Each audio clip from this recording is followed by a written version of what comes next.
Good evening, everyone. We'll call the meeting to order. Joy, would you please call the roll? Hamilton. Yes. Rasmussen. Yes. Revelinski. Yes. Flournoy. Yes. Hammes. Yes. Hallie. Yes. Okay, thank you. Okay, Council, will you have any additions to this evening's agenda? Doug, you mentioned you'd like Oh, yeah, I'd like to personnel. make a brief report by the personnel chair. Okay, Committee knows nothing about this. okay, very good. I would like to add an item under consent agenda. I don't normally do this, but it's a liquor license for More Mio. I'm Well, not sure. new. Right. It's going in where, on the north side of the square, where Paradise Pizza was. It's a Class C liquor. He's been in several times and he's had the application online, but the insurance company was very lax at getting it, so it wouldn't come over. I couldn't see it to put it on the agenda. And he wants to open August 1st. And which I told him we still had time, but he can't even work with his distributors until he has that actual license in his hand. So everything looked fine. I think Scott's checked it, and or maybe not. I haven't checked. Okay, you can do that tomorrow. Yeah, but yeah, I think everything's fine. Okay, so we'll go ahead and add Amore Mio, Class C liquor license, to the list of other liquor licenses we'll be considering in consent agenda. Any other additions? If not, we'll move to our consent agenda. We have approval of minutes from the June 23rd meeting, our special meeting on June 30th, approval of the May finance report. We have a resolution of employment for Park and Recreation Department, and then approval of liquor licenses for Torino's, George's, Casey's General Store 1714, the Orpheum Theater, and Amore Mio for a Class C. Approval of claims in the amount of $846,711.32. Any questions regarding those consent agenda items? If not, entertain a motion to approve. So moved. Moved by Revelinski, Second. second by Rasmussen. Please call the roll. Revelinski. Yes. Rasmussen. Yes. Flournoy. Yes.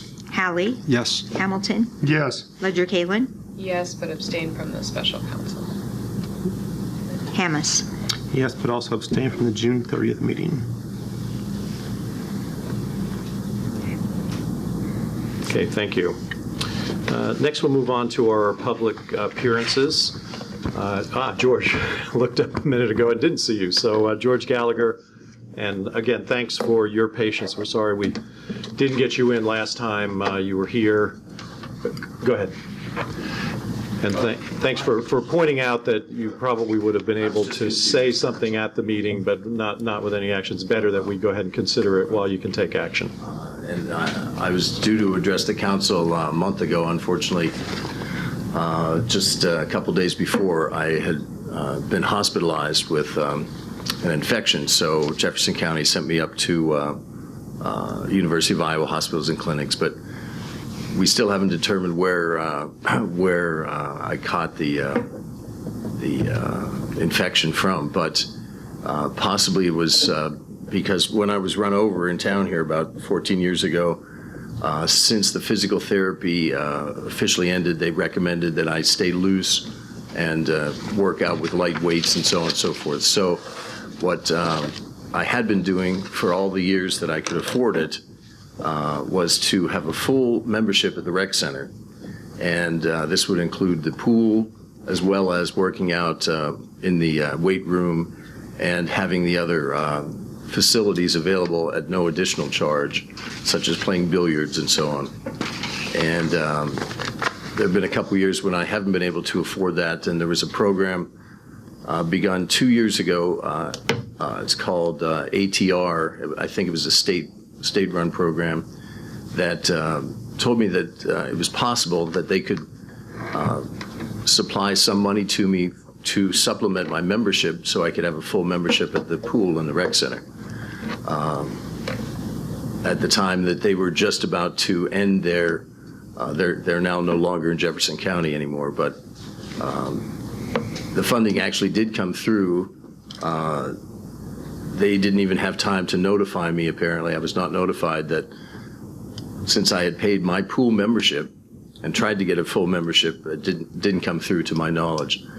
But they did actually send a check to the rec center for the full year of 2013, and I was not advised either by ATR or the folks at the rec center.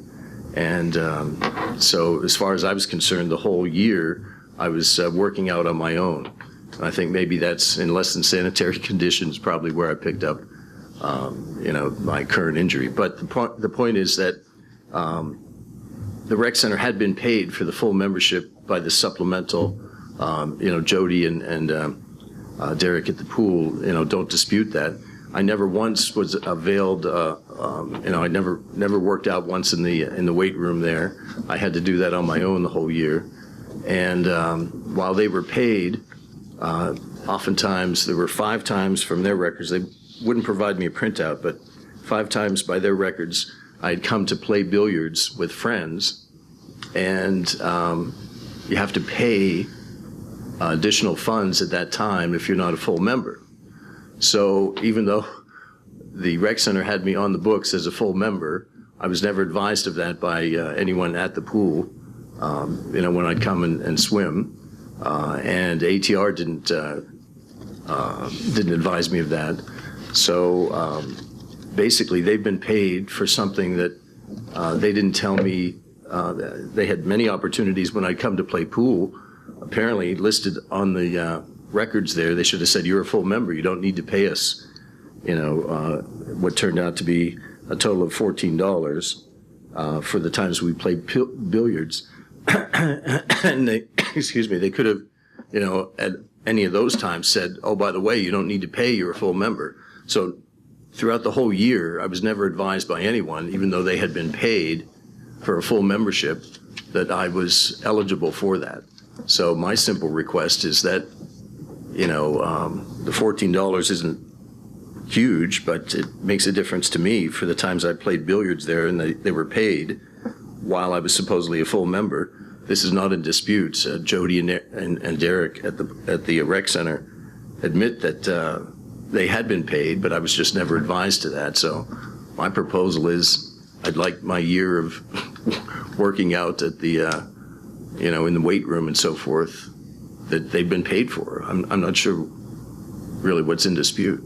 They have told me for a fact, never once was I, told that I was a full member, that they had been paid for that. And yet it was something that, obviously I never availed myself of the facilities there, other than the pool, which I paid for myself. Okay. Everyone, the council understand the situation?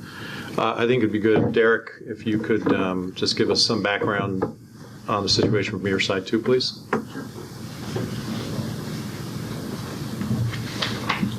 Hi, George. Good. This is a copy of his membership form that he filled out. Hopefully, maybe not these. I did not. No, go ahead. It's You can okay. give it to give it to council. Okay.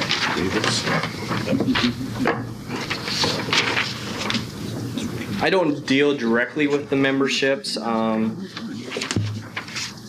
That's Jody Kessel, my assistant's job. But what I do know off the membership form is George did pay $180. I believe $180 for the pool side. And then a check from CETA, I think that's the ATR he's talking about, came in for $240. So I have there, is it May 3rd? That's when the check came in.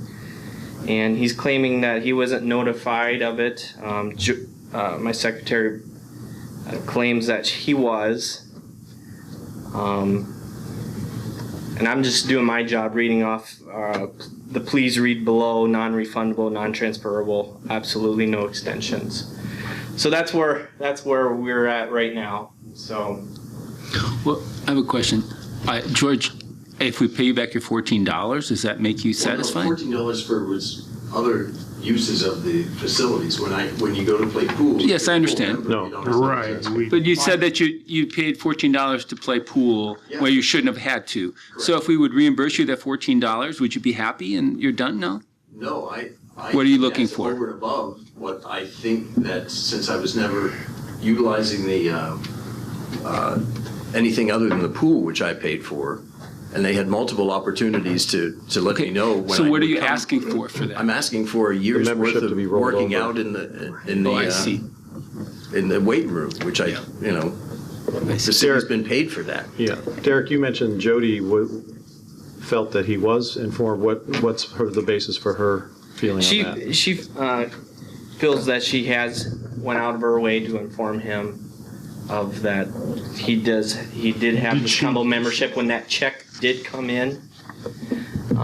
Is that by letter or a phone call or? By phone call. Well, we'll definitely have to do certified letter next time we allow this I mean, she was kind of going out on the limb anyways, letting him get a combo membership and waiting for that CETA check to come in. And then when it did come in, I have a question for George. So George, it says on April 12th, you paid $180. Correct. Now, if you look, 180 is not going to get you even up indoor pool by itself.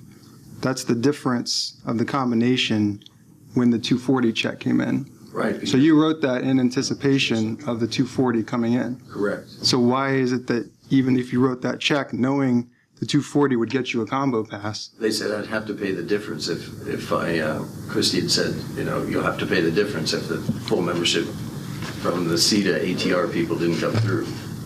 But no one ever asked you for the difference. No one ever And you asked me never for the asked if it difference. came through. But Every time I'd go up to play billiards or whatever, if the full membership was there, I don't know why I would have been not advised. But when you You paid- don't have to pay extra because you're already a full member. But when you paid, you didn't pay sufficient for even an indoor pool membership. Right. So you must have known you were putting the balance of a full membership down in April at that time. Well, I was advised because Derek is right, that the check was late coming through from the state or CETA. But you were expecting it I was expecting it. in April. So then why would you assume that it didn't come in? Yeah, why didn't you check with them? They've since gone out. They're no longer part of the county program or something. Well, why didn't you check with the I call. rec center? Oh, I'd asked, and they said, I'd asked the people at the pool, did it ever come through?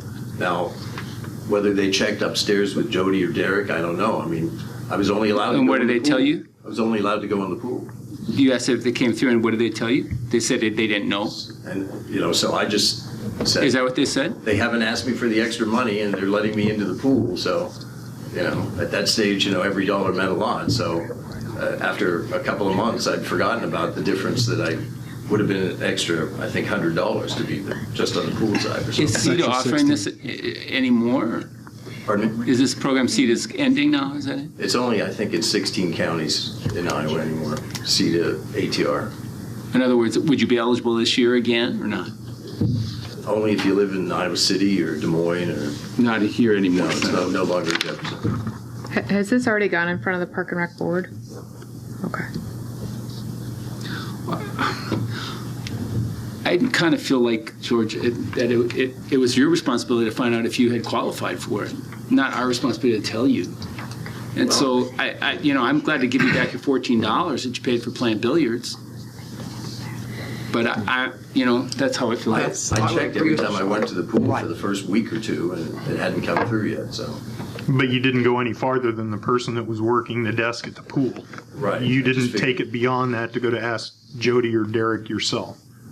Well, I didn't know, their names or anything like that, but I figured the people. You didn't know Jody or Derek's name?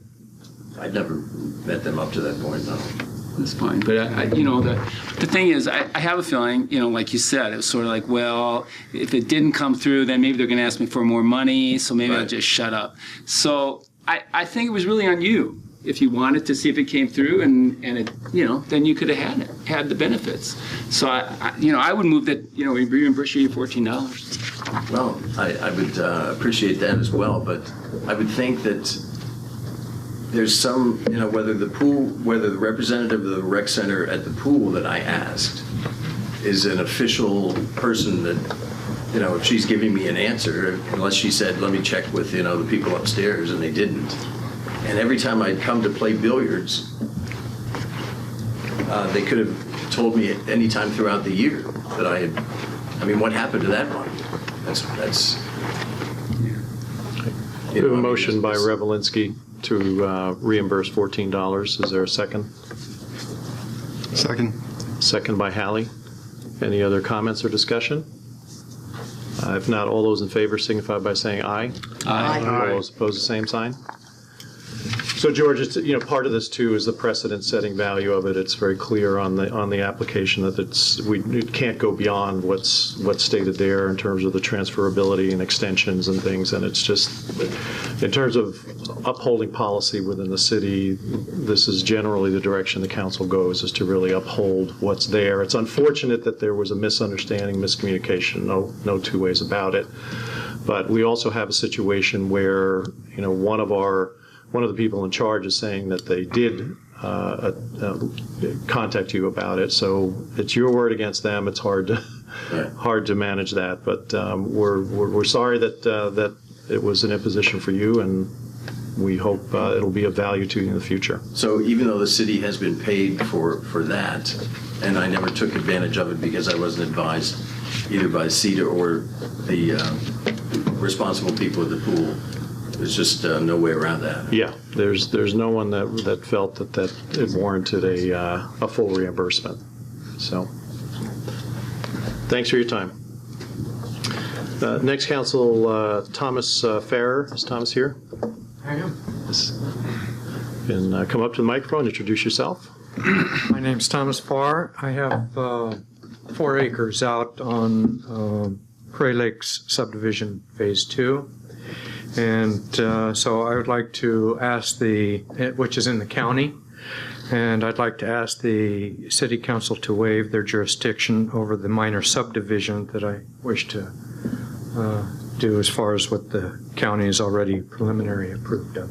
Okay, and the purpose for requesting the waiver?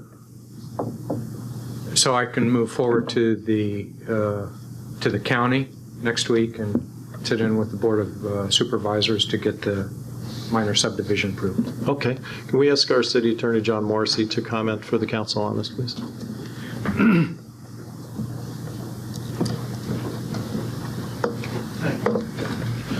I've had a couple meetings with Mr. Farr. We've talked about what we've already approved in the past, which was an earlier small subdivision proceeding with the county.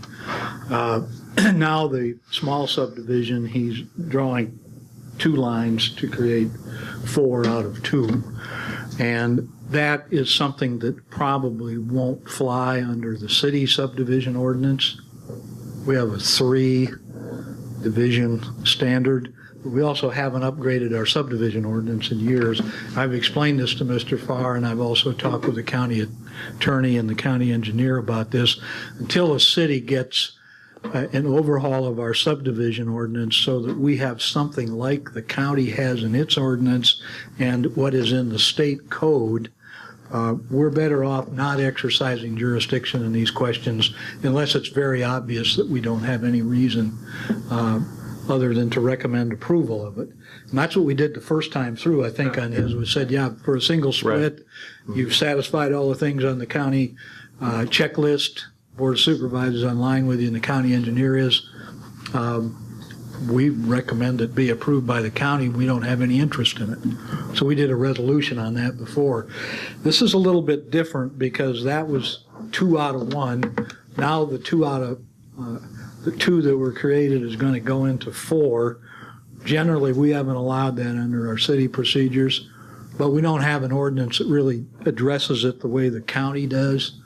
And what I think we'll end up doing eventually is exactly what the county's already got in place and what the state legislature did, which is allow people that have small divisions to do what is called a small subdivision plat of survey filing. They don't have to do about 11 certificates and a full abstract and a title opinion and some tax payment certificates and stuff that are required under our full subdivision ordinance They're also required under the county full subdivision ordinance. The county has this extra provision that lets you do these small subdivisions if you hit the things on the checklist. Still have to have your taxes paid, still have to have a survey that's accurate in the meets and bounds, corners and angles and so forth. But I think we're better off just saying, we won't take any action on this.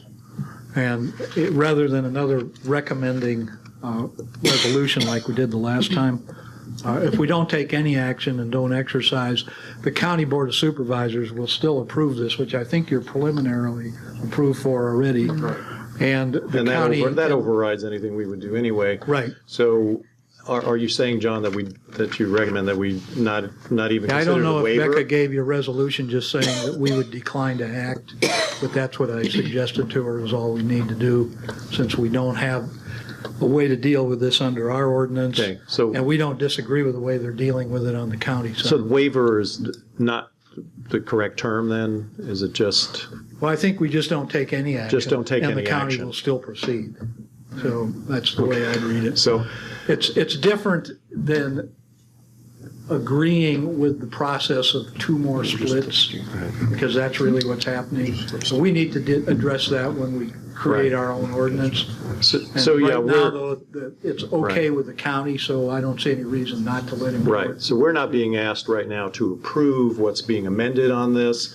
We've already given our approval to the county. If the county amends it, that's their business, it's not ours. That's the way I see it right Okay. now. Till we have an So- ordinance that says we can go along with more, I would just say no action. Okay, that'd be fine. So council, then the recommendation would be then to take no action on the request.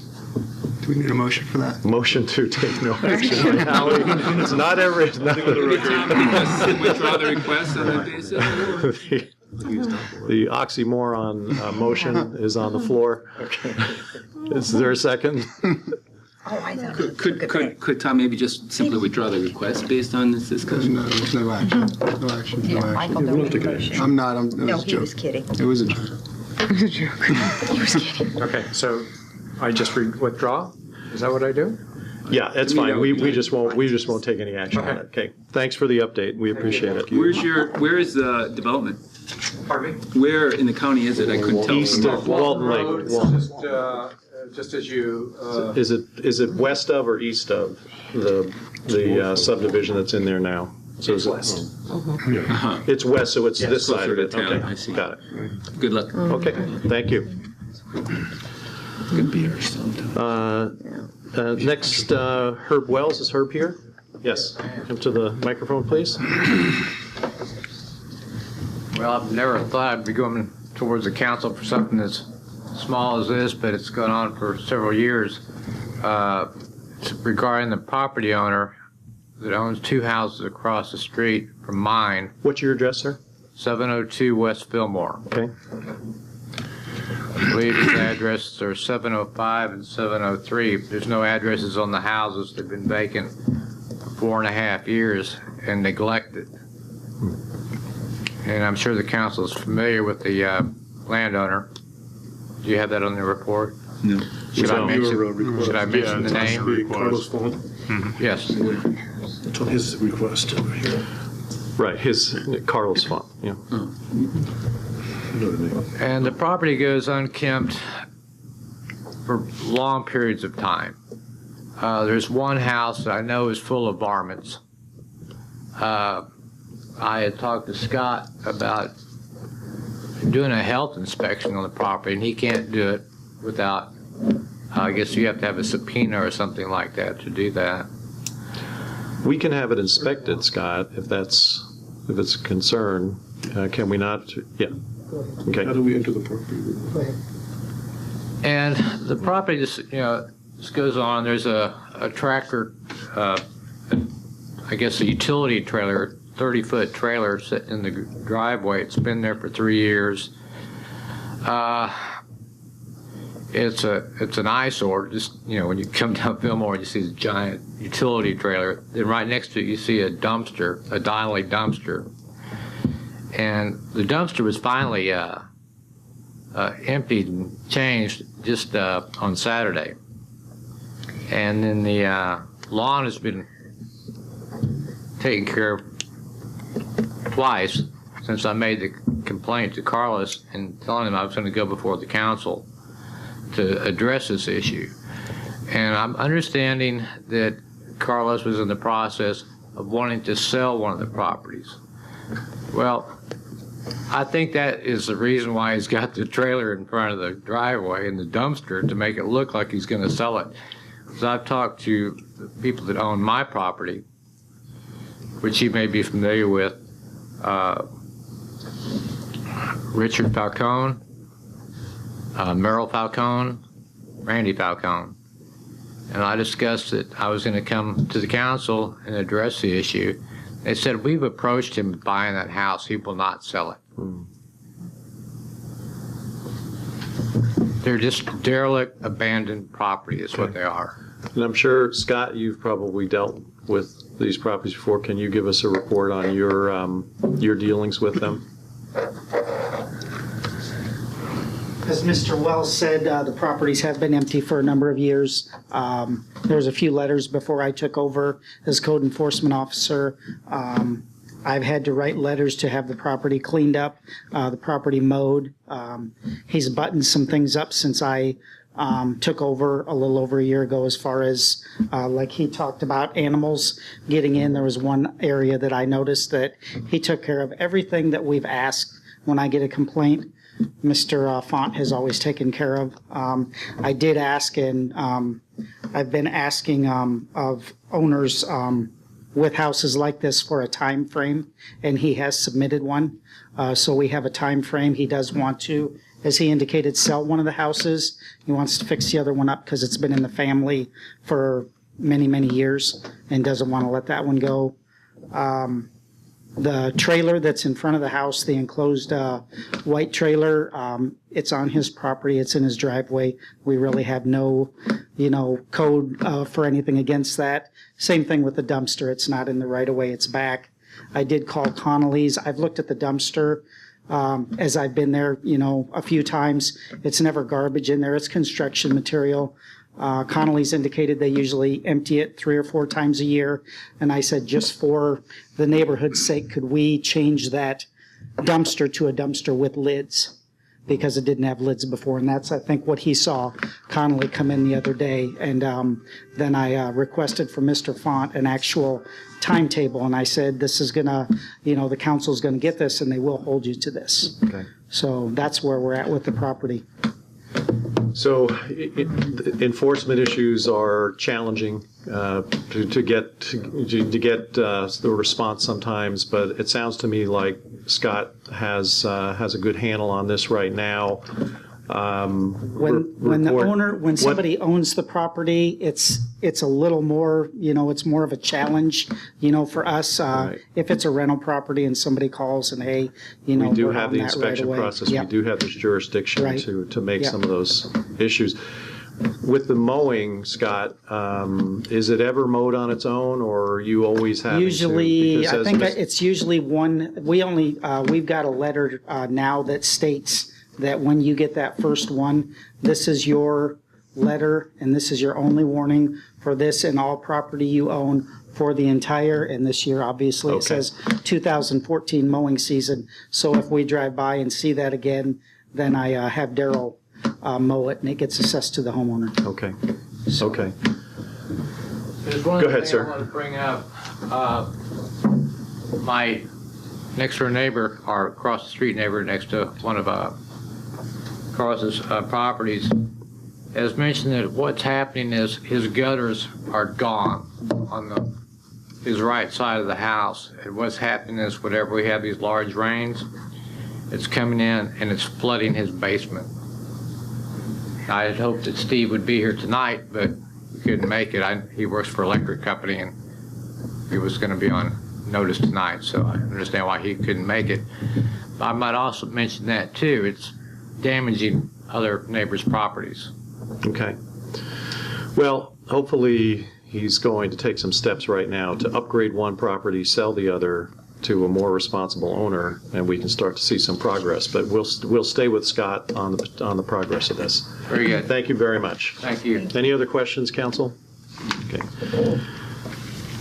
Hey, Council, we'll move ahead then to our resolutions, action items, and ordinances. And the first would be the approval of our 13-14 audit. Again, much anticipated audit because this was going to be the first time we really get an opportunity to look at our restated balances. If you recall, a year ago, when we were using a different accounting system, our overall balance came out to be about 1.1 million negative, and that was an indication of all funds commingled, so that it wasn't really broken out into some of the deficit funds that were tied to past construction projects that had not been paid for or completed.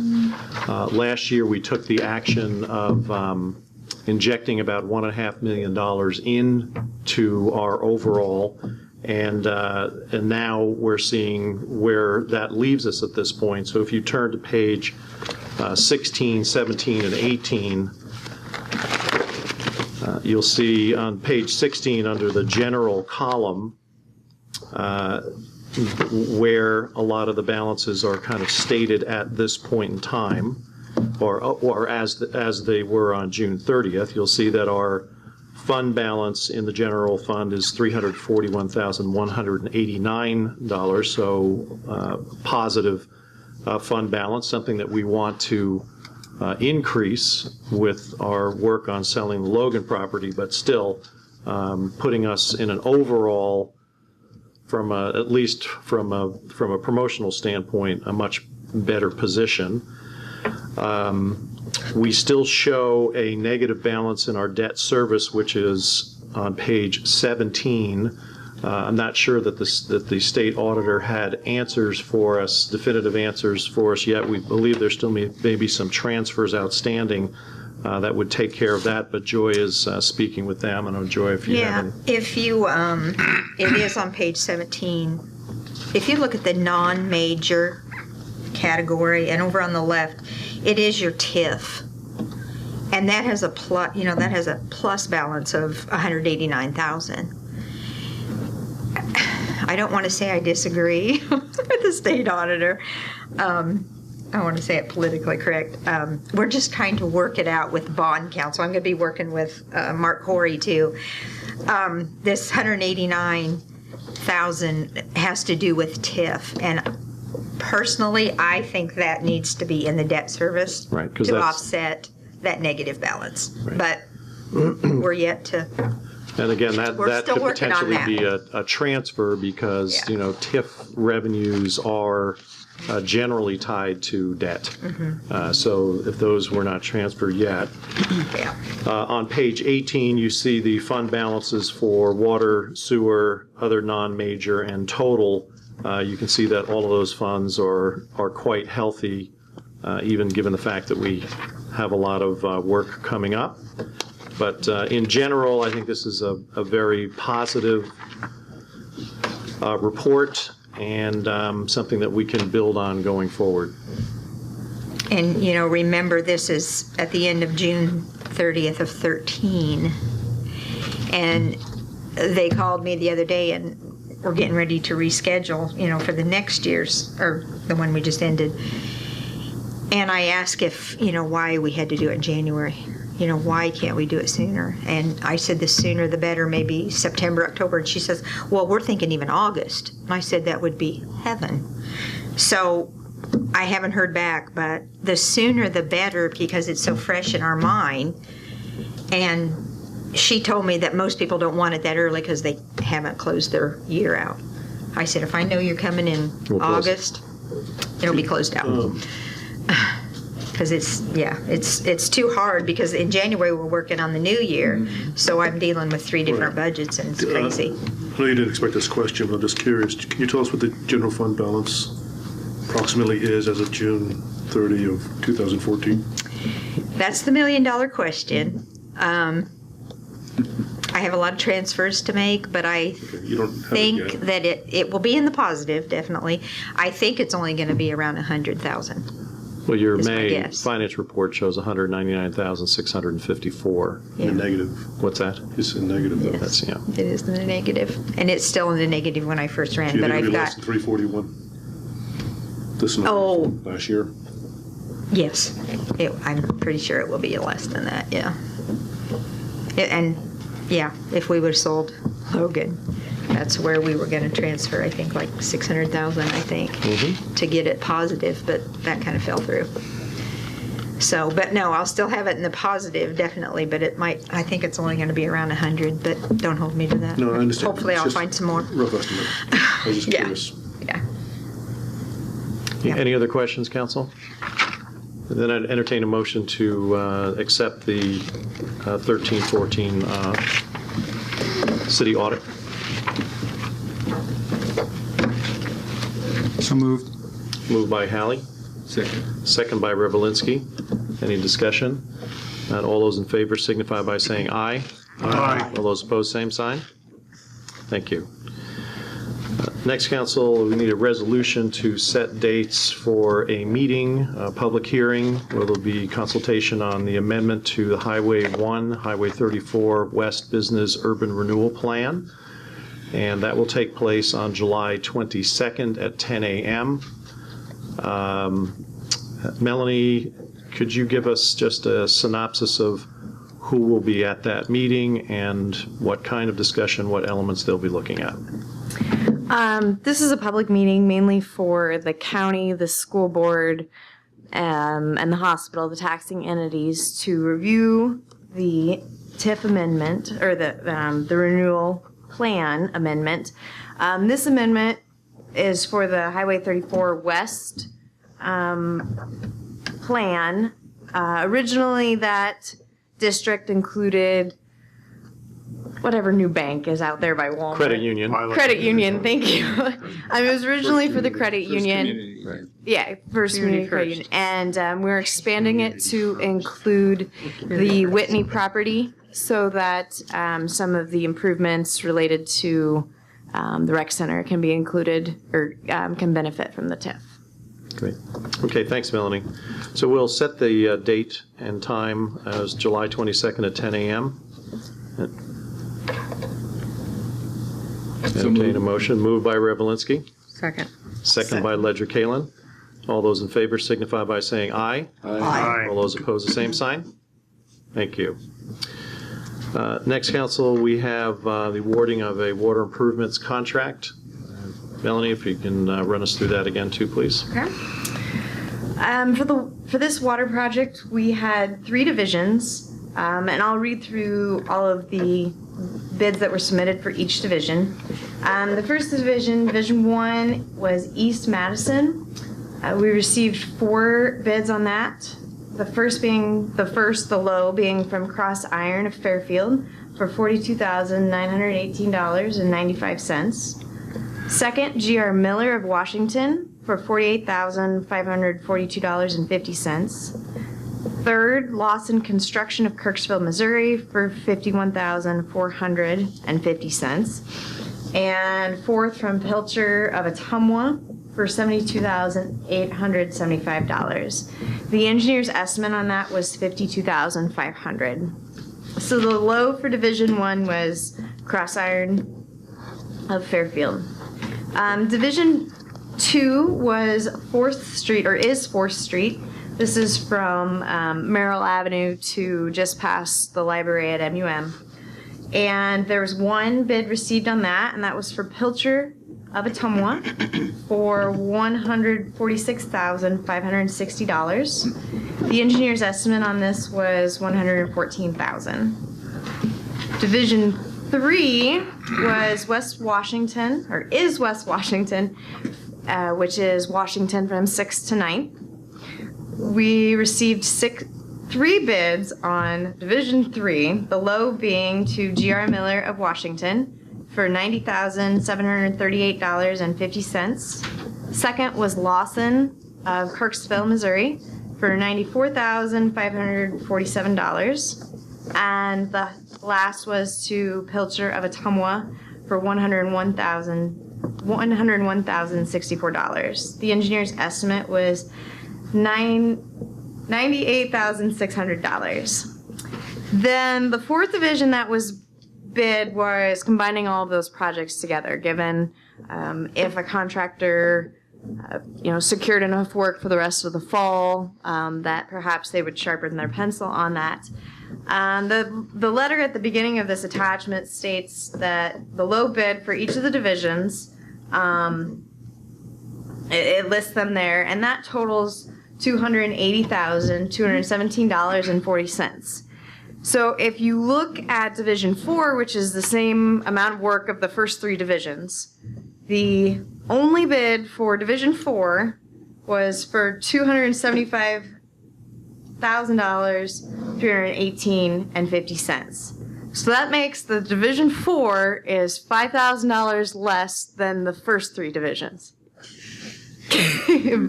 Okay, so why is there I was going only... to bring an extra big calculator for this. Okay, so why is there only one bid on Division 2 and only one bid on Division 4? It's mainly it is the utilities on 4th Street. Working around those. It is the DOT right of way, which also requires additional traffic control. But speaking with Crossiron, the only local person who bid it, they basically said they didn't want to work around the utilities in that short of a time frame to have it done. I believe we had it October 30th for a completion date. Just a quick question. Yes. How many of these, were all these firms capable of doing the entire project and bidding on Division 4? Yes. Or did that rule some people out? No, like bonding and insurance wise, wouldn't have ruled any of the other people out. Crossiron, for instance, could have bid on Division 4 if they wanted to. Yes. Okay. But apparently what you're saying is it wasn't an attractive project for everyone. Yes. Yep. So Carl and I have both spoken with the Pilcher of Ottumwa, and he's aware of the deadline. He has visited the 4th Street project. He's aware of all the utilities that he has to work around. I gave him the opportunity to state otherwise, and he was aware of that, and he was still interested in doing the work. I also informed him he was the only bidder on Division 4, but he was still comfortable with his numbers. And the other thing that startled me is if you add his Pilcher's bids for Divisions 1, 2, and 3, he cut around $45,000 off for being able to secure all 3 projects for his company. That startled me a little bit, but he runs a very small crew, so securing this amount of work for him was good. We have Carl and I have no questions about his capability of doing this project, so our recommendations would be to award it to Pilcher for Division 4. Yes. One other question. So now dealing with one company instead of, say, 3 companies, that's going to be a lot easier for you? They still may run 2 crews, which just more than one place at a time, but it would be one pay estimate that we would have to process, one contract to process. So it does decrease the paperwork. Okay with. Yep. And I've worked with Pilcher before. He has not worked in Fairfield recently, but he has worked with French Renaker.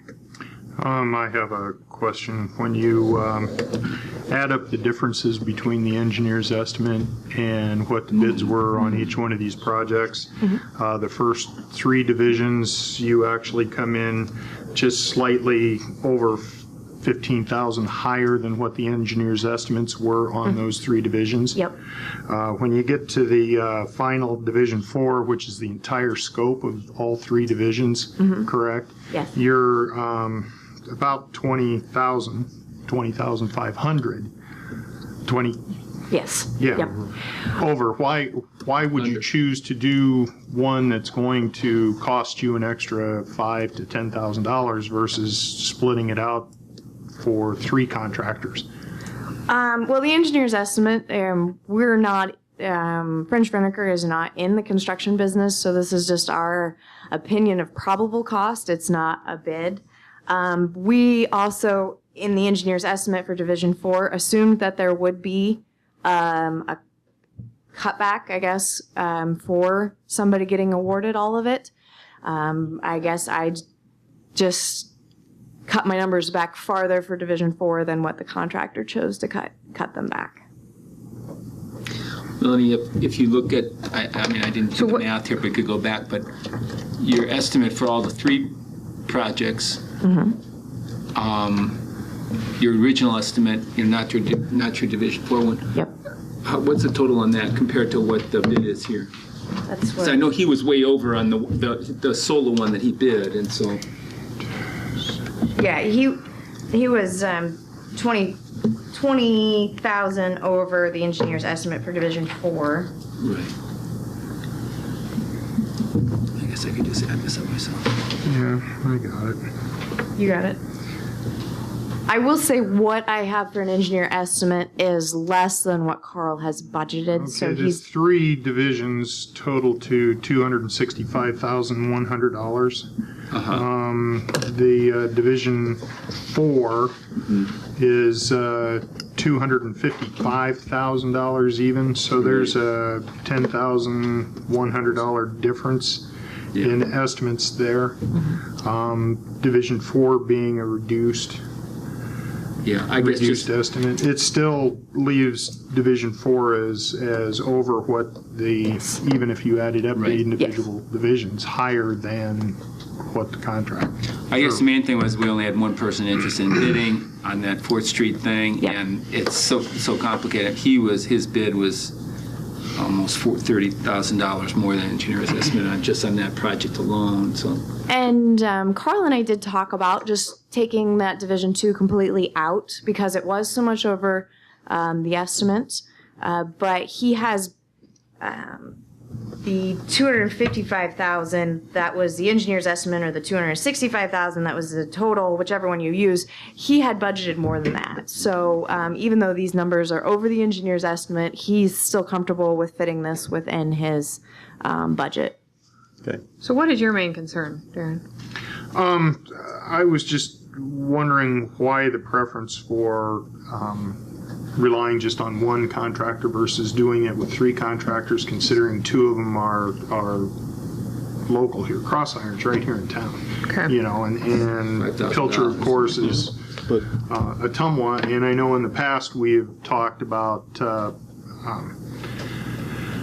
preference for local contractors on bids versus someone larger from outside of the area coming in, trying to keep in mind that we would like to keep dollars local, because we feel that we get better impact to our community if we give a contractor here money, he spends his money here, he has his people that live here, and it stays here. So that was my only concern with this. It's not like Ottumwa's 1,000 miles away, but I mean. Well, the thing is that the spirit of that was that if it's really close, and the other side of it is that you don't want to create a situation where your community has a reputation of turning away but in this a low case, bid. In this case, you would still bidding. be awarding one piece of this contract to a contractor that is from outside of the community that did bid on the entire project as one whole. Right. You're just splitting this out a little bit finer with the other 2 divisions, making it a 3-division project rather than a. It's fine. I just want to clarify that we still appreciate the companies that go through the trouble. There's a lot of work that goes into the bidding process. There is. And with these they 4 work divisions. hard to be the low bidder. Yeah. We want them to keep working hard to be Right. the low bidder. Yeah. We don't want to create an environment where we're going to. I guess that was part of my concern as to why we only got 1 bid on 2 areas, because that typically tells me that there's a specification written that is uncomfortable for most people to bid on for some reason, or they don't qualify, or something of that nature. And in this case, it's the extra work required in traffic control on a state highway versus city street in the corner of town. Okay. Well, I think we've got a recommendation from French Reniker and from Carl to work with one company, but if there's someone who'd like to propose a different way forward, that's fine. Go ahead and make a motion. I would move that we accept the 4th Division bidder, Pilcher from Ottumwa, to do the entire scope of the project. And that it sounds as if Carl was satisfied with working that in his budget, so I would make that. I'll second that motion. Moved by Hamilton, second by Flournoy. Any other comments or discussion? Not, please call the roll. Hamilton, Yes. Flournoy, Yes. Hammes, Yes. Rasmussen, Yes. Hallie, Yes. Ledger Kalin, Yes. Revelinsky. Yes. Okay, thank you. Next, council, we're going to look at the construction of the skate park. And Melanie, if you could give us some general background right now. We have an agreed upon design. We have a local benefactor who is willing to fund the construction of this entirely. And there are some things that we want to have an understanding between that person and the city going forward. So if you can talk a little bit about that. Yep. So the three attachments to the agenda give you a summary of the project. A couple weeks ago, or at your last council meeting, we went out to the public asking to see if there was any more material donations or discounts in hotels available for them. They did not get some discounts they were hoping for, so we weren't able to expand the project. The site attachment on your agenda shows you the layout. I don't know, is it a kidney bean shape? To the right-hand side of the drawing, which would be to the south side, is the bowl, and the boomerang shape, I don't know what you want to call it, but on the north side of it is more of the street style. You do see different colors in that alternative, or in that site. They were not able to get the material donations they were hoping for, so we will not be having different colors as shown on that schematic. What will the square footage be? Derek? 4,500? What? 4,500. Right. And we started, our first objective was about 4,000 square feet, so we got a little bit more out of it. Melanie, how much extra did we need in order to make the colors change? The colors are 6,000. 6. Yeah. And some of this work, yes, the city crews could have helped out, but they have lots of projects on their own, and so we wanted this to be a whole package. Let the contractor come in and do their work instead of getting lots of people involved. Are those colored tiles or are they painted? They would have been color integrated concrete. So Derek and I have spoken with Derek's spoken with the benefactor, and he is pleased with the design. He had some concerns about the city taking over the maintenance of this, and we took it off the agenda because Morrissey was on vacation, but he worked really hard today, and he got together. If you want to see something tonight, we do have something here. Yep. I don't know. Do you have copies for them? We've all I got couldn't- copies. Oh, you do all have them. I will let John then explain the memorandum of understanding about the maintenance.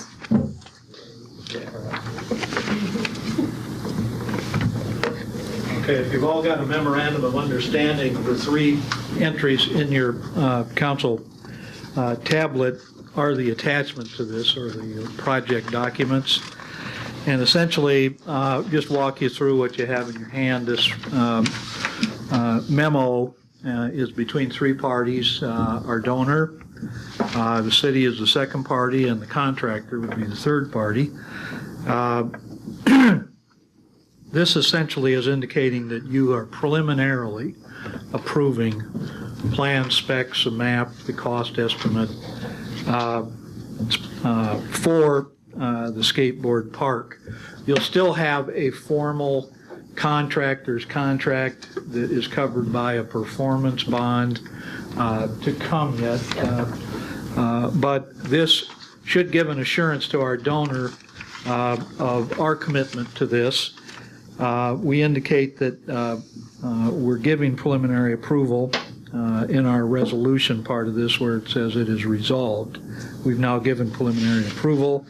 The estimate for the project, based on what's in your attachments in your tablet, is $154,000. And that may be a little more too, because there's some things that aren't in here. Just the engineering is one. There's some engineering not in here, and then aren't we also talking about, we'll also be trying to raise some money for sidewalks later? Yes, yeah. And some of the things that go along with the lead into this will be outside the donor's responsibility.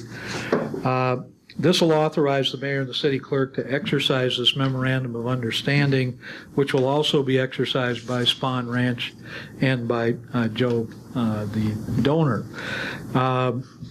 The other provisions in here indicate that basically the contractor's performance bond is going to be 100% of the amount that we've prescribed here.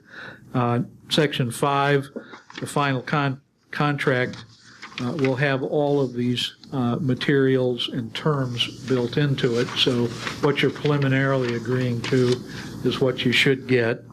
On completion, number 6 is to assure our donor about his concerns. The skateboard park will be dedicated to the Parks and Recreation Department. It'll be accepted by the City Council resolution with an appropriate donor recognition to the party of the first part. And the date of acceptance will become the date that binds our warranty on this. And one of the things I've seen in a couple of emails from our donor is some concern that maybe we should have a little different warranty understanding on some of the things that can come up that usually don't come up in 12 months' time. Yeah, we spoke with the developer about that when he was in town, and those were some of the questions that came up.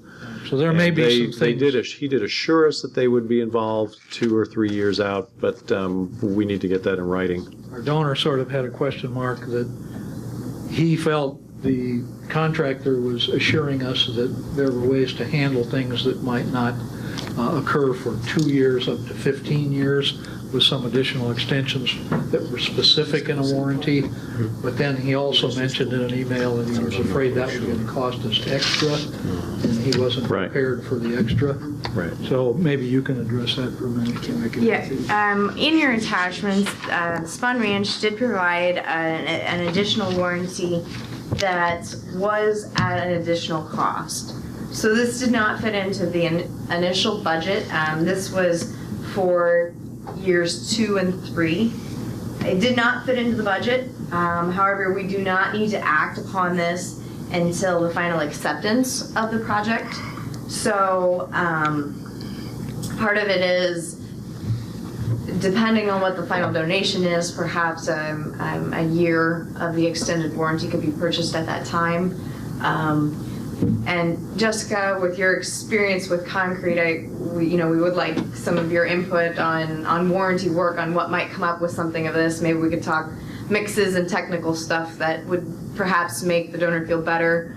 I'm partially of the opinion that the stuff that you're going to see is going to happen in the first year. It's going to be shrinkage cracks or scaling.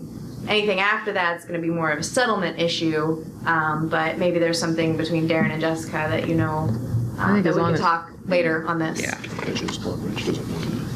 Okay, thank you. If you authorize this immediately, there will be some things Park and Rec will do immediately, is that right? They'll take out the setups for volleyball nets and things that are in the way down there to do the work. And then when you have your formal contract and the dedication, the city will also be responsible for some landscaping and other things that go along with the park, our accessories. So it's just a temporary removal so the equipment can get in? Is that the reason, or is it replacing? It is replacing the I'm not sure where the volleyball location area. of this is, I guess. That's right on the sand volleyball courts. Yeah. So they will be moved to another location. I see. Yeah. Waterworks Park. If you open No, that they'll be attachment, just- on the bottom part of that, there are some rectangles, lighter colored rectangles in the middle of the grass, and those are the sand volleyball courts. One has more grass than the other growing on top of it. And those are being moved to Waterworks Park, is that right? Yep. We're playing there tonight in our sand volleyball league. Oh, the new location? There you go. Aside from that work, the other thing that we're agreeing to in here is some periodic maintenance There will be a bowl drain in this whole structure. It needs to be cleaned at least annually. And there's some sanitary sewer laterals that service this that can be scheduled in with what the city sewer crews do, maybe more periodically than that. But that and some mowing around the area is the extent of what the city maintenance is expected to do. So it doesn't seem like we're taking on a lot of extra for something that would be a nice addition for the kids. Okay, thank you, John.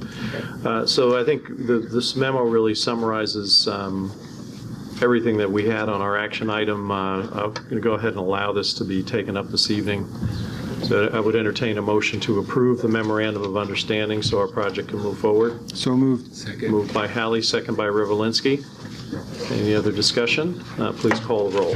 Hallie? Yes. Revelinsky? Yes. Ledger Kalin? Yes. Rasmussen? Yes. Hamas? Yes. Flournoy? Yes. Hamilton? Yes. Okay, thank you. Melanie, we ask you again to talk to us about the soil borings and where they'll be done. I'd like to say this is my last item, but it's not. So the Step 2 conveyance project for the sanitary sewer improvements starts at Lamson Woods and heads upstream along Crow Creek to the MUM campus. And maybe about a month ago, you agreed to a design contract for French Reniker to start on that. And we've had a public meeting during that time, and we've also been doing a lot of topographic survey up and down that area. Part of the design process is getting soil borings. The sewer is much deeper in places than the existing sewers, so finding out some of that information preliminarily will help with the engineer's estimate. So we asked 3 geotechnical companies for price proposals. We asked from Geotechnics of Burlington, they're a division of Klingner, Alan Rubutsky of Urbandale, and Terracon of Cedar Rapids. We've worked with all of these companies. We asked them for 37 soil borings, 5 piezometers, and then 10 contingency borings, which basically means we'll do the first 42, and if we feel like maybe we run into rock in a couple of them and we want to do things closer, it allows them to come back and have that all locked in. So in your attachment, it tells the bids. The low bid was from Geotechnics for a total of $35,689. Alan Rubutsky was $45,500, and Terracon was $48,600. We've worked with all of them. We've done design work with all of them. Terracon did have the contract for Step 1. They do not have to do Step 2. So for us, since we work with these companies on, on a lot of other projects, sometimes there's subs. It's hard for me to make a recommendation. If you guys would choose to do it based off of price, we'll accept that. So I guess I don't have a recommendation. I have a report for you. Okay, thank you. I have a I would recommend the low bid. Well, I have a comment on it. The low bid is what I would recommend here as well. They do this type of work. They have done it in the past. We are familiar with them. The reason for the quotes rather than an actual bidding process is because the amount of money that we were wanting to be quoted is under the $100,000 ceiling that we have for having a bid letting process on this. All 3 of these companies are really good. Terracon did an outstanding job for us down at the retention basin area, south and east of town, out by the plant. But again, it was felt that we wanted to get a little bit broader scope of who the players are in this type of market in the area, and I think that we ought to take the bid from Geotechnics. Okay. Moved by Hamilton to accept the low bid. Second by Hamas. Any other discussion? Please call the roll. Hamilton, Yes. Hammes, Yes. Flournoy, Yes. Hallie, Yes. Revelinsky, Yes. Ledger Kalen, Yes. Rasmussen. Yes. Okay, thank you. Melanie, could you report also on the meeting earlier this week on the sponsored projects? Because we did have a lot of folks in town talking about that. Yep. Darren? Last Wednesday we met with the DNR project manager for the sponsored project, and this is different than the DNR engineer that reviews the sanitary sewer construction. So this project manager deals with the $2 million that the city was awarded for water quality projects, and the city chose to. The city applied for this back in March, and at the time chose to separate that money out to MUM, the Soil Water Conservation District, some Crow Creek Bank stabilization, which will help the Trails Council, and then also do some projects within the city, including the parking lot for the rec center. It was a very long day, but it was very good. We got all of the players there to meet with the state. The state looked at several of the sites. They're very pleased with Fairfield and the effort that they're making. They did emphasize that the purpose of this fund in the state legislation was for locally driven stormwater quality projects, and which is why they give the money to the cities to use it how they see fit. There's no statewide master plan that is directing it. It's really to allow the locals to establish that. And so they were very pleased to see that the city had chosen to give all the different parties. Scott, Tim, and I and Darren will be working on more formal press release. There's a lot of parts to this, and so we'd like to get the information out for everyone. One exciting thing that did change, we had requested $60,000 for education and outreach, maybe something similar to the Hometown Rewards program, kind of a grassroots effort to get this started on a local basis. And they told us during the meeting that we could not use the money for pure education. So Scott, Tim did some quick brainstorming over lunch and came up with hosting workshops. So basically we can use the money for the construction material, which would allow 6, maybe 10 rain gardens to be constructed where the people who participate in the workshops are actually doing the labor. It can give a chance for our local contractors to be trained in this, and even just people who have an interest in this in their own yards. So Scott will be working on the application process. We've got a lot of work to do, but we'll be getting that information out. That's a good synopsis. Okay. The people from the Finance Authority, this is the second year of this type of program set up by the Iowa legislature.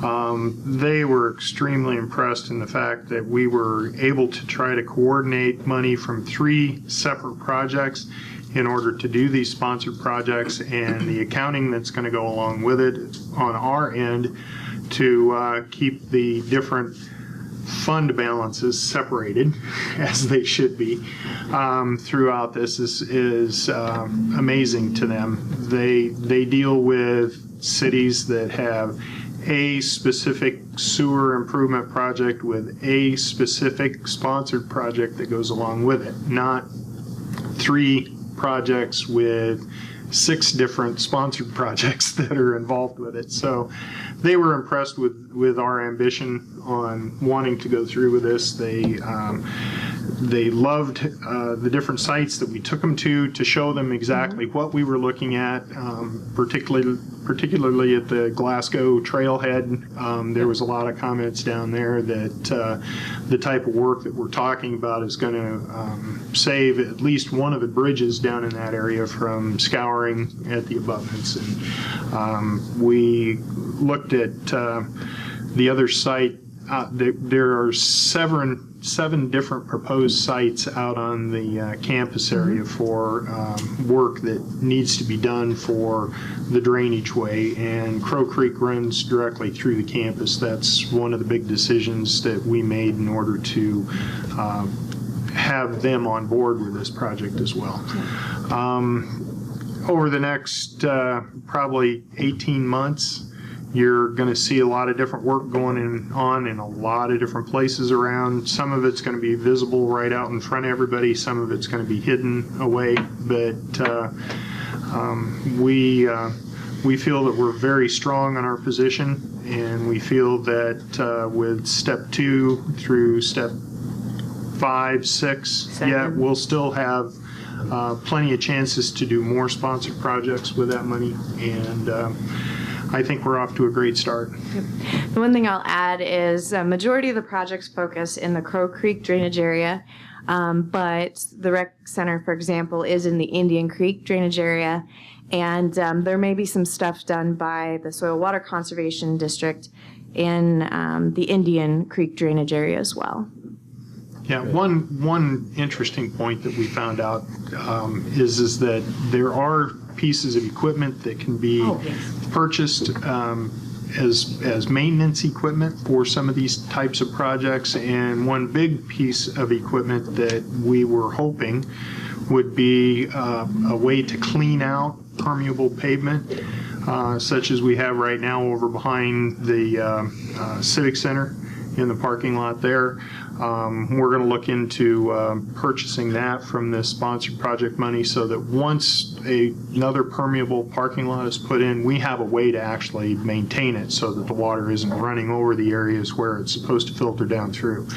And we found that to be just great news. That was, Sean enjoyed getting that news before he left for vacation. On the reverse side of that, though, our application also had a hydro seeder involved in it, and we were not able to convince them that that would be a good maintenance tool for us to have on this. They felt that that was a one-time use type of equipment, which means, you know, you would use it on that project just once and then it would be gone. You wouldn't need to have it for ongoing maintenance, and so you're going to see the disappearance of the hydro seeder. You might tell Sean. I told Sean, yeah. But he gets his backtrack. Okay, well, we don't look a gift horse in the mouth, so. That's right, exactly. So thanks for the report, Melanie, and I think it was a great solution also to move into those demonstration projects as part of the education, because again, that's something that can really help us spread that information out across the community to help us with this challenge long term.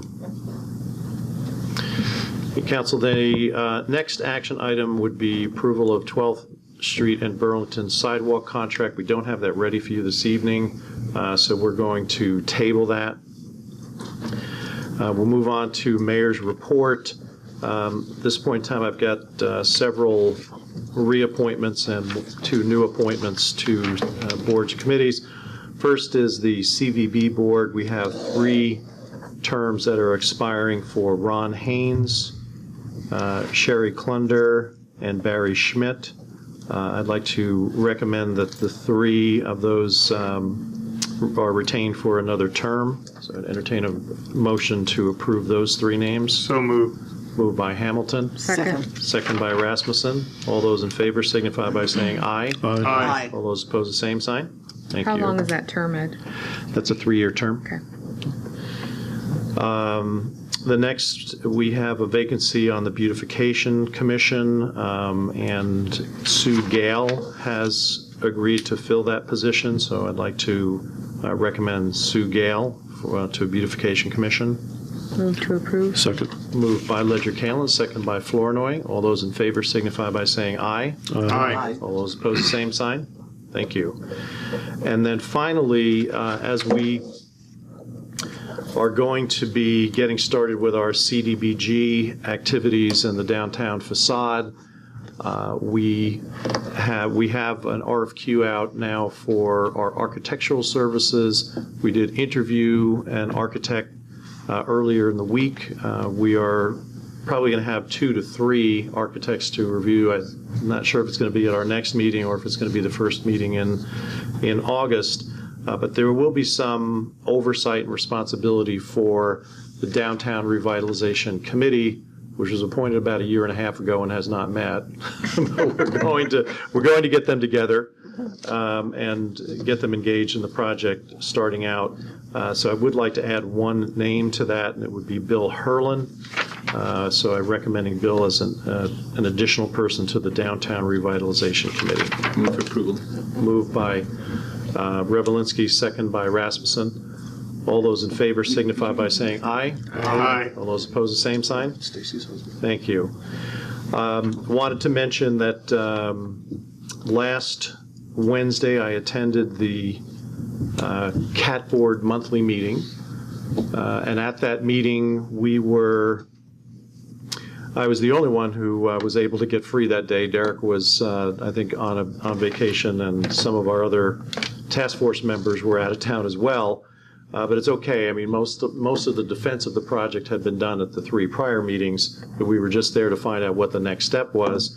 And it was unanimously approved that our project go to the negotiating committee.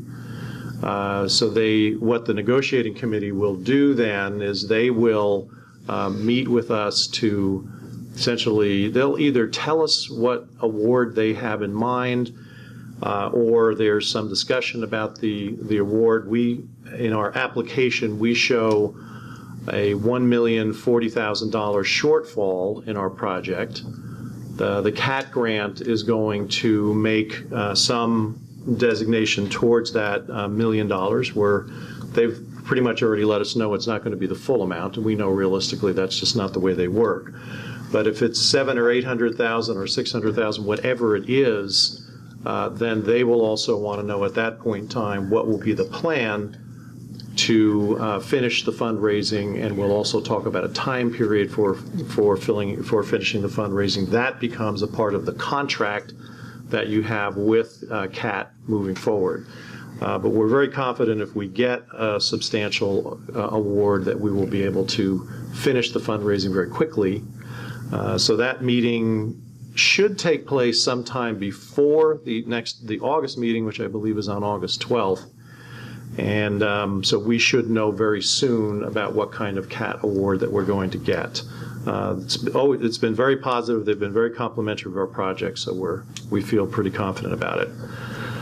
And then finally, I wanted to mention also, I'm sure everyone enjoyed the surprise that we got about 12 days ago, where we were named as a city on a website called BuzzFeed. And BuzzFeed specializes in lists. Top 10 of this, top 15 of that, best of this. And the list that they put together that week was the 11 best small cities in America to do a road trip to. And Fairfield came out number 2, which was pretty extraordinary because of the company that we were in. Asheville, North Carolina was number 1, we were number 2, and then 3 through 11 were, cities that we all recognize that are either in the mountains or ocean. So it's Sedona and Portsmouth, New Hampshire, Portland, Maine, just so many different places. And my son, who lives in Santa Cruz was number 11, so I quickly sent him the link and said, look who's number 2. So, anyway, it was a great recognition again of what our community does and the commitment we make to tourism and quality of life. And certainly, our city government has been involved with a lot of those decisions, and it reinforces what it is we do and why we do it. So I think it was really a great recognition. Congratulations to everybody. So then we'll move, council, to our committee reports. John, you have a Ways and Means report? Yes. Ways and Means met 2 times since our last council meeting. The first time on July 7th, we discussed the sale of Logan Apartments. We reviewed the planned uses for funds from the sale. We reconsidered the rationale for the sale and recommitted to it. And we encourage administration, whoever that is, to line up real estate brokers for consideration by the council. Has any work been done on that, Ed? Well, we are, I did speak with the local realtor that we had discussed, and they declined being involved at this point in time. And I'm working with Martha on one of the larger state companies. One of her contacts was on vacation, so we should know something this week, but we're working on that, yeah. We don't have a realtor to report at this time. Okay.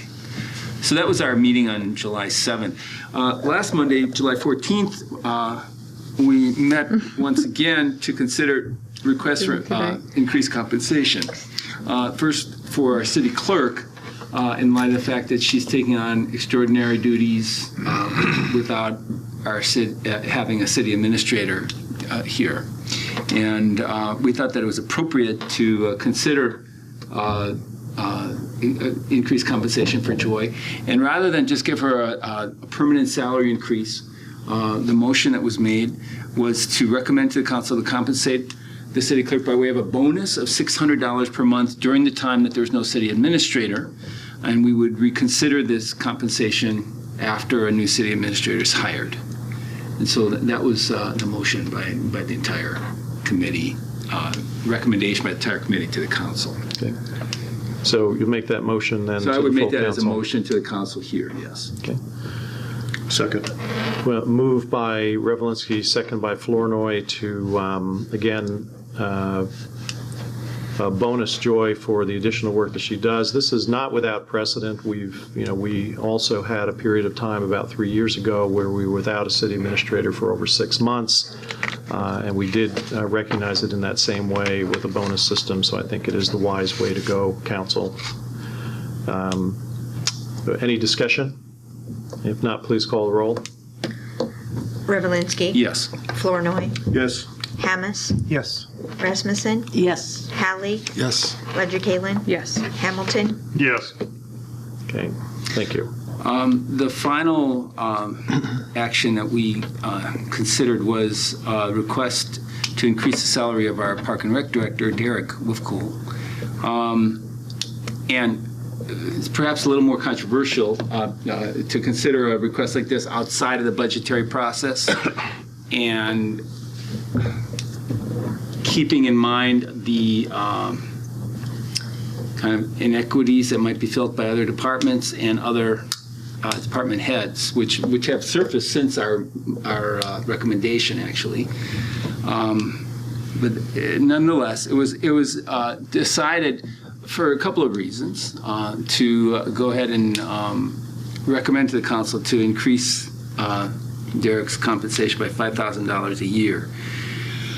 First of all, he received offers for a higher amount than he's receiving here to return to his hometown as a Park and Recreation Director. We feel that he's a valuable asset to the city, especially during this time where we have so much going on with Park and Rec, with our new pool and gymnasium that we're building and all the other many programs that he's doing. I feel he's doing a great job. When we looked at, well, how would we pay for it, he did say, well, there's, the Park and Rec Board has made some adjustments, and there's an extra significant amount, much more than $5,000, that was freed up because of some program that was cut. I forget exactly what it was, but in any event, it would certainly fit in his budget. But then it does, so this was the recommendation by the council, by the committee at the time. It does send that, any department could say, well, I can find an extra $5,000, let me compensate this person or that person who I think is inequitably, doesn't have proper compensation as well. So it is really tricky. I know that we may, I was told that one of the department heads wants to meet with Ways and Means about this issue again for his department. And so it's not really, it's kind of opening a path that is, a little difficult for us at this point. It becomes a tit for tat Yeah, situation it between does. department heads. It does. What it ultimately becomes. And so, even though I voted in favor of this, I'm going to let someone else make the recommendation to the council here. Didn't they all get a $5,000 raise like last year, all the department heads? Yes. An extra 5,000? Yes. But he's still under, But even with still that, considerably under what everyone else is. even with that, Derek is quite a bit below other department heads, and also was offered something. Had been made other offers. Now, there's arguments to be made about different, technical positions versus more public relations position. That maybe there's different level of compensation. I haven't studied it, so. I'd rather see it handled in the budget process when the budget comes up for the next year's salary, as opposed to jump in the middle of the year and say, you're doing a great job, the budget looks good. Oh, you're going elsewhere? Okay, $5,000 more for you. The precedence that was set, though, was 2 years ago with the library, where the director of the library chose to stay within the confines of their budget and award people that work for them salary increases. So it isn't uncommon that a department head or someone has come to us and made this type of request to do it within their budget for the fiscal year that they are already managing. So that was one thing that influenced my thinking on this, that this is something that has been done in the past and has been allowed. So the precedent has already been set there. Are you suggesting this is a 1-year arrangement that has to be No, this renewed? would be a continuing salary Permanent salary increase. for Not a Derek bonus, but a versus permanent salary what we just approved for Joy. Right, not a bonus, but a permanent salary increase, right? So what does his budget have to do with it then? Well, how would Well, we pay for it? I mean, That was Every the year? question asked, What's the where, question? Every year, is it going to be part of his budget? it will have to be. right. That's what I'm asking. I think what they're saying is that the budget that you approved in June was essentially was amended internally within the Park and Rec Board to find that kind of room where, a month ago or 3 months ago, the recommendation may have been to increase it more based on having those revenues available. But no, it is, and Tony, makes a good point. It is outside of the traditional budget process, but it is something that was definitely reworked, and I think it was the gymnastics program that we were Partly, partially. but that wasn't, Derek renegotiated a contract and Kinda was raises a able to save us significant money, and Thought I have is, when was the last time there was a comprehensive salary review of our department heads and other employees vis-a-vis contingent counties and summer positions? Tommy Thompson is on the council. Yeah, we did a salary study probably about 12 years ago. No, we got one more recently, I think. Only individual departments. Yeah, and that was just a phone survey. It wasn't a Informal. formal type survey that was done at the time that Tommy was here. Well, It does. but it's fair, it's more fair, I think, to the whole group of employees and to do it ad hoc like this. well, our thought process was to get things a little more equitable than what they were, and to retain an employee that, as John stated, is valuable and has contributed a lot. So. Is that a motion? I would make a motion. I would too. I'll second it then. Motion by Hamilton and second by Ledger Kalen. Any other discussion? Not, please call the roll. Hamilton, Yes. Ledger Galen, Yes. Rasmussen, Yes. Flournoy, Yes. Hamas, No? Revelinsky, Yes. Hallie. Yes. Okay. Motion passes 6-1. Thank you. I know that's a tough subject for all of the reasons that you described, John, and I think that the danger is that it creates an environment where everybody's looking over their shoulder and judging what someone else is getting or what their worth is. Hopefully it's clear that that's not the basis that this decision is being made on, that everybody's service is valuable and that we deal with each of these situations in the best way that we can. This is not foreign to any workplace. We all have that. We all are involved in a workplace situation where There are people who are compensated in a way that's higher than you are, and that's just the way that everyone exists. So I hope this won't extend to anything beyond the fact that it's a recognition of what the best thing to do for that department and for the city at this point going forward. Next committee, Doug, will ask you to report on progress for our search. Right. Just want to bring the council up to date. I have been in touch with a couple search firms for a city administrator. I did have, and what I asked them to do was try and schedule a visit here during a regular council meeting, the next 3 or 4 meetings we have, and I offered them dates. I have one firm, Callahan Municipal Consultants LLC, scheduled for August 25th.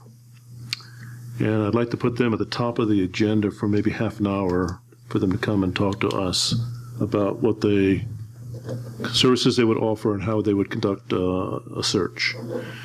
I'd like to schedule at least 2 more firms also to come in between now and maybe the first meeting in September at the latest, and then quickly make a decision about who we want to work with us. Who was the firm that did the superintendent search? They specialize in school superintendents. They're very different than municipals. That's all they do is school superintendent searches. I think it was Ray and Associates. So the previous search company that we used, what was it, 5 years ago, 4 years ago, for Jeff Clausen. Do we still have contact with that firm? Is that we might have lost their number. I think we lost that number. Do you know the name of the firm? Wow. This Callahan was a former city administrator. Now, he's got a long Very resume. well known throughout the state. He would. I This know guy he's here. But I very made- highly recommended by the league. Yeah, I made my choices here without consulting personnel committee based on an email I received from the League of Cities, Mark Tomes. He sent me a list of people that he recommended, and I just contacted all of them, in fact. And that I may said- be one of them. I'm not sure what the list is. Yeah, that might be enough. Exactly. Yeah. The other thing I thought maybe would be worthwhile would be for the council to, each of you to put together a bullet point of maybe 3 or 4 things that you'd like to see, characteristics in a search firm, parts of a search that you'd want to have present. Email those to me and I'll put them all into a single document and then get them back to you so we're all on the same page in terms of what we're thinking about before we start meeting with these firms and trying to arrive at a decision. Say the second item you wanted.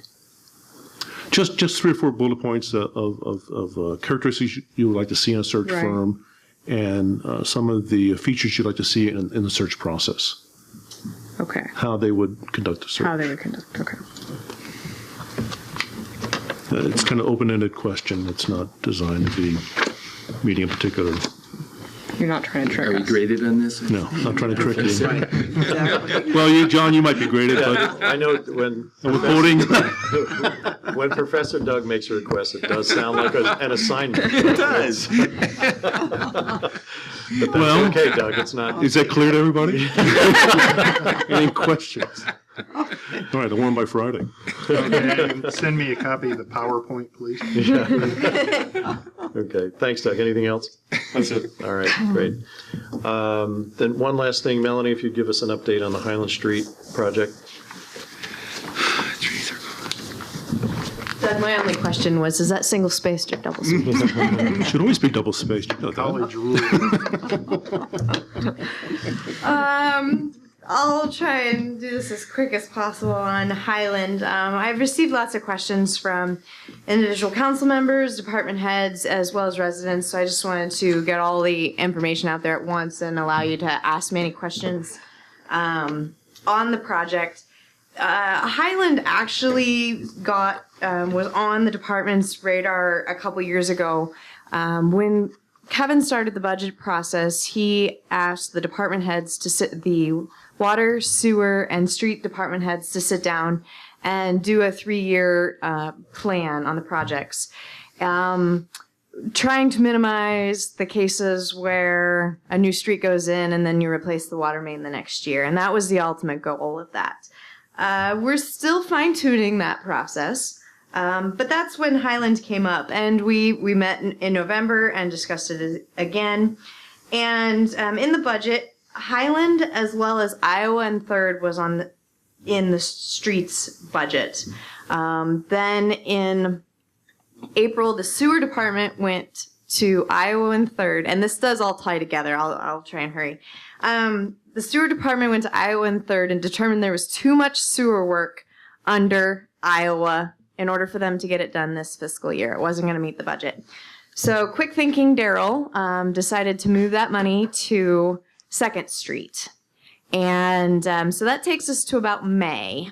And then to give the contractor some time to do the milling on 2nd Street and Daryl's crews to do some patching on 2nd Street. That takes us to the end of June.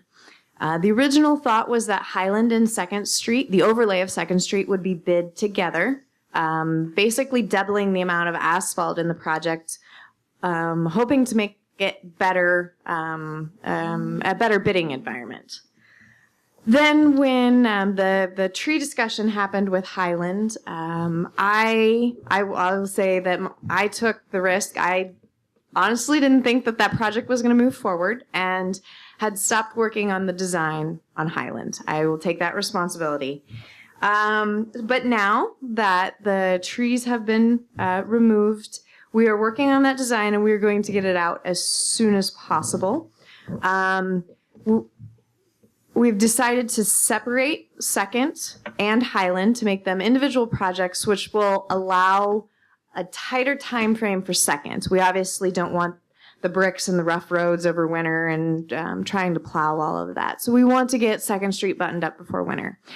My concern that I just want to put out there for everyone is that trying to get Highland reconstructed within this construction season is going to increase the cost.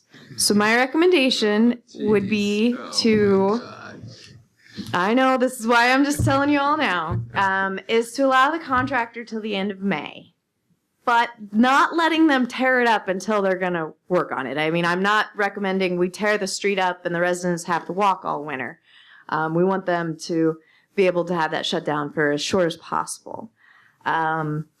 We will still be working with the residents on that street to get their replacement trees. And, fall is an excellent time to plant trees. So we'll hopefully get that for them this fall. In spring, they'll see some new growth. And Highland may get reconstructed this fall, depending on the contractor's schedule, but it may be in the spring. And we'll get the trees far enough away from the back of the curb that there's no issues. But I just wanted to get that out there for the public and everyone's information so we're all have the same expectations from here on that project. Okay, thanks, Melanie. I think we've been in this situation before where we've let projects a little late in the season and we've had extended deadlines. I don't think it's anything that new, and if it's going to get us a better bid, then that's probably fine. Obviously it is a lot. It just depends on who's coming in during that bidding process and how much work they have ahead of them. So, Any questions, John or Martha? The street looks horrible. The people are so unhappy. all right, thanks for the report. We don't have happy people. I think if there isn't any other business for the council, then entertain a motion to adjourn. Second. Moved by Hamilton, second by Revelinsky. All those in favor signify by saying aye. Aye. All those opposed, same.